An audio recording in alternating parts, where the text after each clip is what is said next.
Well, and it's time now for a very exciting new segment on In Focus called Music Time in Africa. Well, Heather Maxwell, host of VOA's Music Time in Africa radio show, will join us periodically to tell us about the hottest sounds and artists, as well as the latest music trends on the continent. And Heather, it's so great to have you on the show today. Thank you. And you interviewed an interesting bunch of musicians recently. Yes, Tell us. It is actually a collection, an assortment of musicians from different countries who came here to the United States for a project with the State Department and Bang on a Can. And so they had been in Florida for about 2 weeks. Several musicians, not just from Africa, but from all over the world, 32, I believe, to be exact. And they were there to just collaborate with each other, find out who they liked to work with the most, and compose new music and then take it on tour. That's great. So they came up to Washington, D.C., so I was able to get a collection of 3 of them.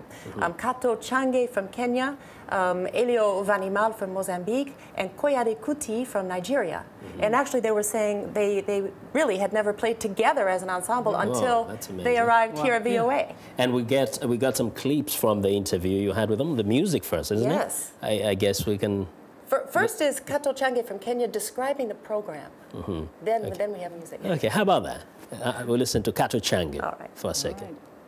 I know you're on a busy tour, but I would like for somebody to tell us about your program. What is this One Beat all about? It's actually a brilliant program, first of its kind. It's an initiative of the Department of State and a company called Found Sound Nation, Bang on a Can, where they have put together 32 musicians from 21 different countries meeting together in the States for a people-to-people diplomacy through music. So we met in Florida for 2 weeks for a residency, and we created music and interacted with the local community. And we're going to tour all the way up the East Coast, finishing in New York, doing shows and workshops. So this young man tell you they just met over there amongst this many other, amongst the big group, and they somehow connected and managed to perform together in your studio. Yeah. Yeah? They rehearsed on the way in the car. Wow.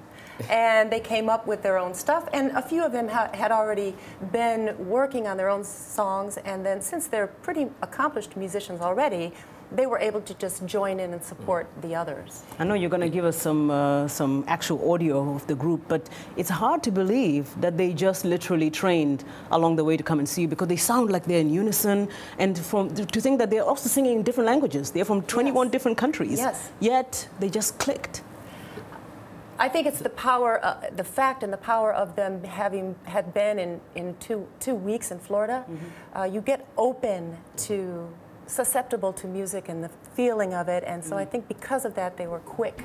How about we listen to that? Yeah.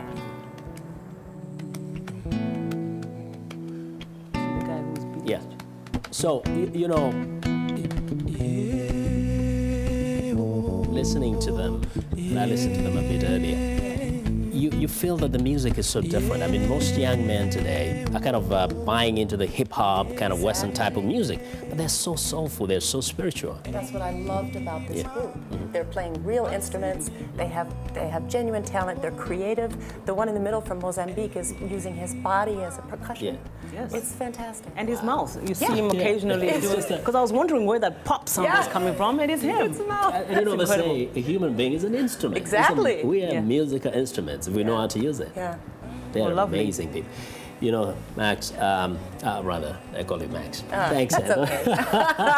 Thanks a lot, and we hope to have you here, as we said, periodically for that. And for more African music news, be sure to read Heather's African Music Treasures blog on our website at blogs.voanews.com.